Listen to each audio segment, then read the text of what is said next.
Assalamualaikum warahmatullahi wabarakatuh. Selamat pagi semuanya. Selamat pagi, Bu. Selamat pagi, Bu. Kita akan memulai pembelajaran tentang bahan bangunan alami dan bahan bangunan buatan manusia. Apakah ada yang sudah mendengar tentang topik ini sebelumnya? Saya pernah mendengar sebelumnya, Bu. Bagus, Aira. Apa yang kamu lihat pada gambar ini? Saya melihat batu bata dan beton, Bu. Tepat sekali. Jihan, menurutmu, apakah bahan ini alami atau buatan manusia? Bahan itu merupakan buatan manusia, Bu. Beton dan batu bata memang contoh bahan bangunan buatan yang umum digunakan. Diana dan Rita, bisakah kalian sebutkan contoh bahan bangunan alami? Tentu, Bu. Kayu adalah bahan bangunan alami yang sering digunakan dalam konstruksi.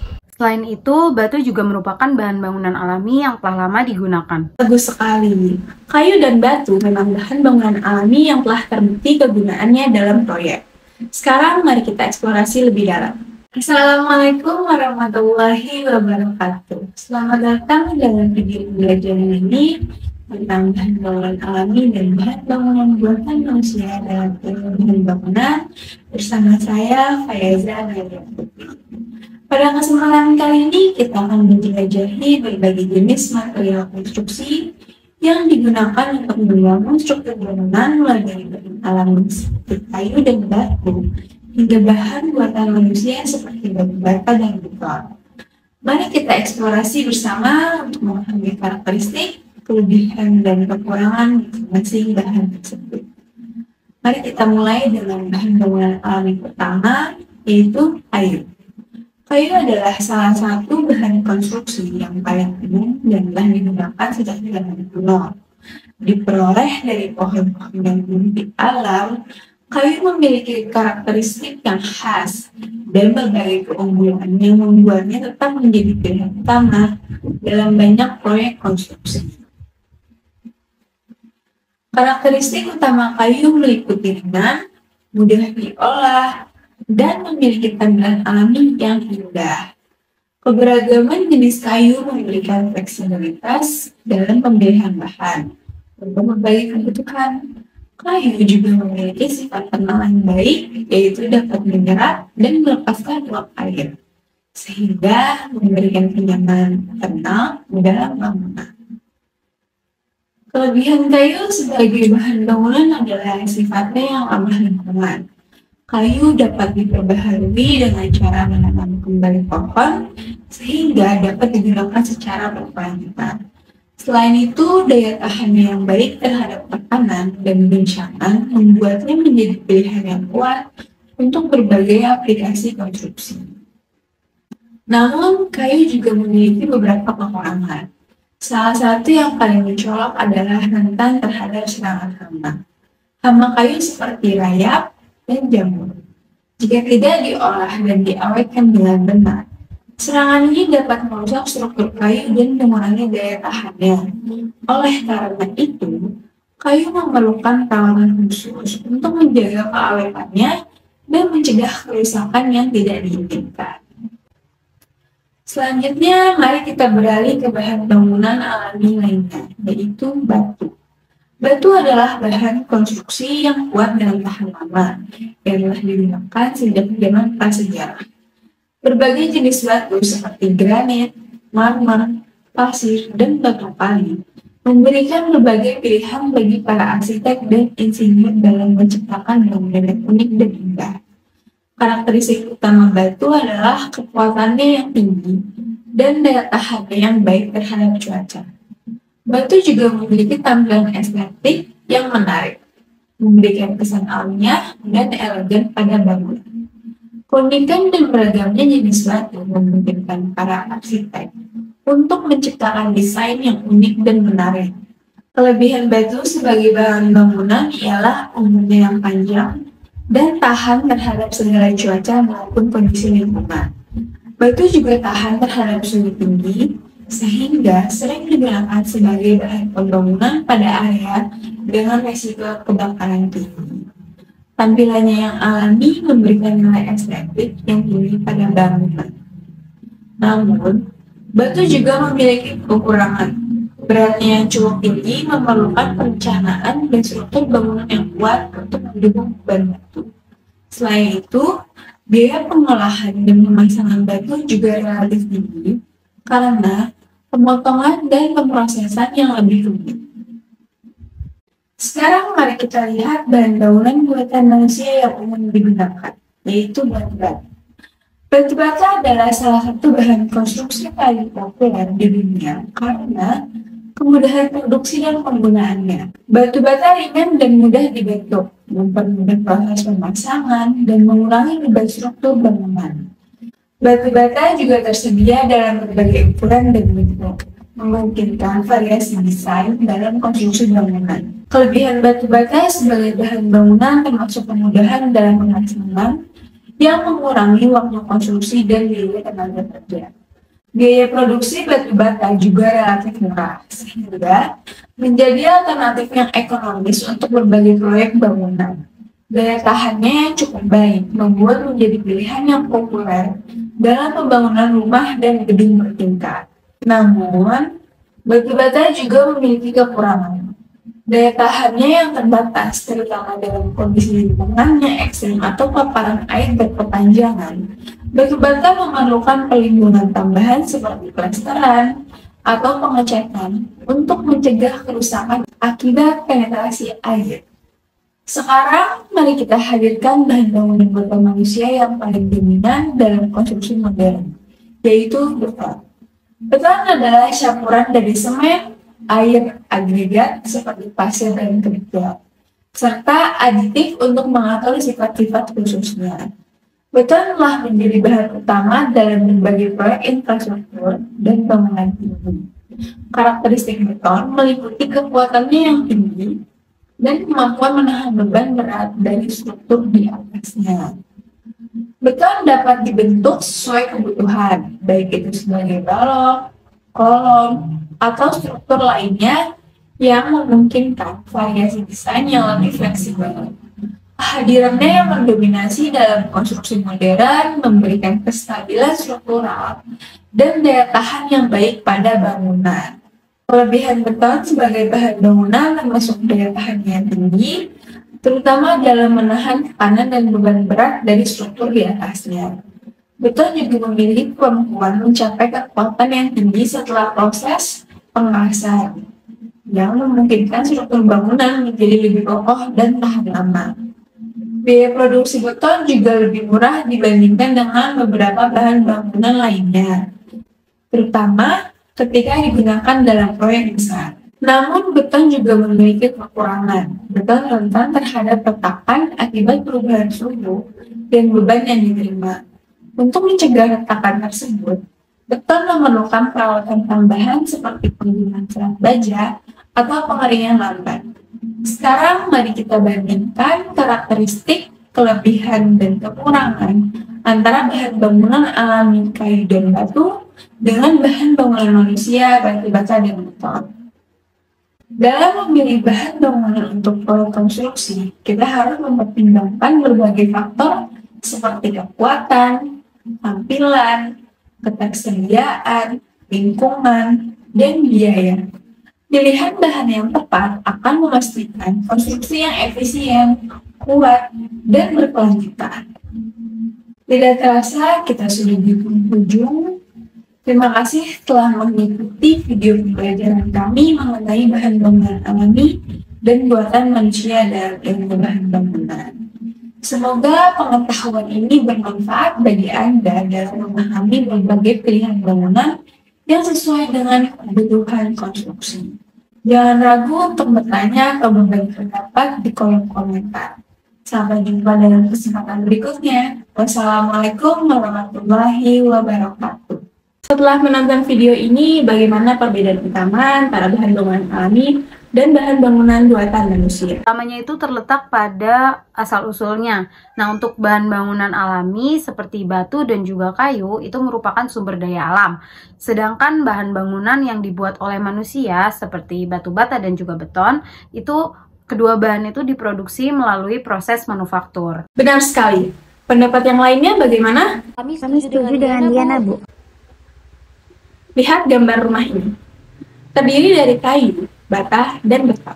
Apa pertimbangan lingkungan yang perlu kita pikirkan dalam menggunakan ketiga jenis bahan ini?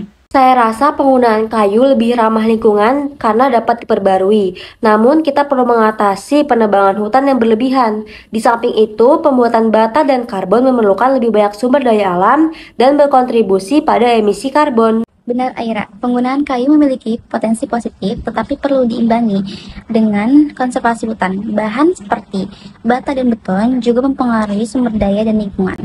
Analisis yang baik. Terima kasih atas tanggapan kalian. Saya akan berbagi sumber informasi tambahan dalam bentuk e-book.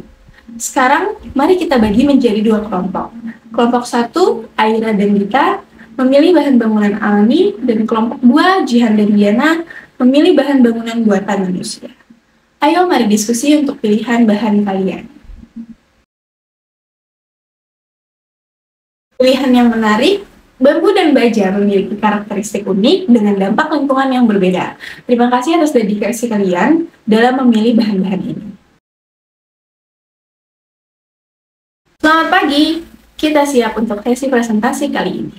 Kelompok 1, Aira dan Dita akan membawakan penggunaan bambu sebagai bahan bangunan alami.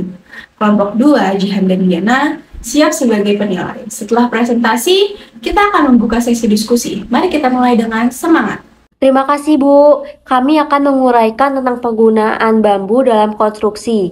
Bambu dengan pertumbuhan cepat dan kekuatan strukturalnya telah menjadi pilihan yang populer dalam berbagai budaya. Kami akan membahas lebih lanjut keunggulan dan manfaatnya. Tentu Bu, dan kami juga akan menyoroti keberlanjutan penggunaan bambu. Kami akan menjelaskan bagaimana bambu dapat membantu mengurangi dampak lingkungan dalam industri konstruksi. Mohon perhatikan presentasi kami. Assalamualaikum warahmatullahi wabarakatuh. Selamat pagi semuanya. Selamat pagi, pada kesempatan kali ini kami akan membahas tentang penggunaan bambu sebagai bahan bangunan alami. Sebelum presentasi, alangkah baiknya kita memperkenalkan diri. Perkenalkan, nama saya Aira dan saya bersama partner saya. Dengan saya bernama Dita. Jadi pada topik kali ini kita akan membahas tentang pengenalan bambu sebagai bahan bangunan alami dan kecepatan pertumbuhan dan kekuatan struktural bambu. Yang pertama kita bahas adalah keunggulan bambu. Yang pertama itu ramah lingkungan. Bambu tumbuh dengan cepat dan dapat diperbarui, lalu tidak memerlukan penebangan hutan yang berlebihan dan mengurangi dampak deforestasi. Lalu kekuatan dan kestabilan. Kekuatan struktural bambu yang tinggi, stabilitas dalam konstruksi bangunan, bambu bisa menahan beban yang signifikan. Salah satu keunggulan utama bambu itu adalah ramah lingkungan. Ini karena bambu tumbuh dengan cepat dan dapat diperbarui secara alami. Tidak seperti bahan lainnya yang memerlukan waktu lama untuk regenerasi, bambu dapat dipanen dalam waktu yang relatif singkat. Selanjutnya ada pemanfaatan bambu dalam konstruksi. Yang pertama adalah bangunan tradisional. Contohnya, bangunan tradisional yang menggunakan bambu dan keunikan serta ciri khas arsitektur bambu. Lalu yang kedua, inovasi dalam konstruksi modern. Desain modern yang menggabungkan bambu dengan teknologi, serta penggunaan bambu dalam berbagai jenis struktur bangunan. Bambu juga telah digunakan dalam berbagai jenis konstruksi, baik dari yang tradisional maupun yang modern. Di banyak budaya, bambu telah menjadi pilihan utama untuk membangun rumah, jembatan, dan struktur lainnya. Lalu ada keberlanjutan dalam penggunaan bambu, perlindungan dan perlakuan bambu, cara melindungi bambu dari serangan hama dan cuaca, lalu proses pengeringan atau pengawetan bambu sebelum digunakan. Yang kedua ada reboisasi dan konservasi, upaya melestarikan populasi bambu di alam, dan peran reboisasi dalam menjaga ketersediaan bambu. Salah satu hal penting adalah perlindungan dan perlakuan bambu sebelum digunakan dalam konstruksi. Bambu perlu dikeringkan atau diawetkan secara khusus agar memiliki kekuatan dan ketahanan yang optimal. Lalu ada dampak lingkungan positif. Yang pertama, reduksi emisi karbon. Bambu menyerap karbon dioksida dari udara. Kontribusi bambu dalam mengurangi dampak perubahan iklim. Yang kedua, pengurangan limbah konstruksi. Penggunaan bambu sebagai alternatif bahan yang dapat didaur ulang. Lalu mengurangi akumulasi limbah konstruksi yang sulit diurai. Selain itu, bambu juga memiliki dampak lingkungan positif.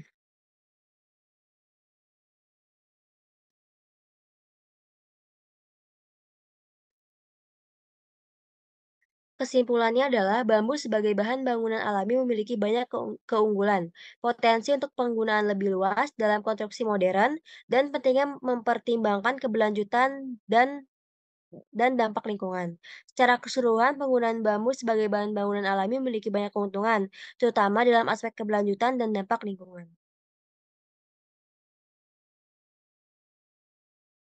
Kami berharap bahwa melalui presentasi ini, kita semua dapat lebih memahami pentingnya mempertimbangkan penggunaan bahan bangunan yang ramah lingkungan. Terima kasih banyak atas perhatian kalian terhadap presentasi kami.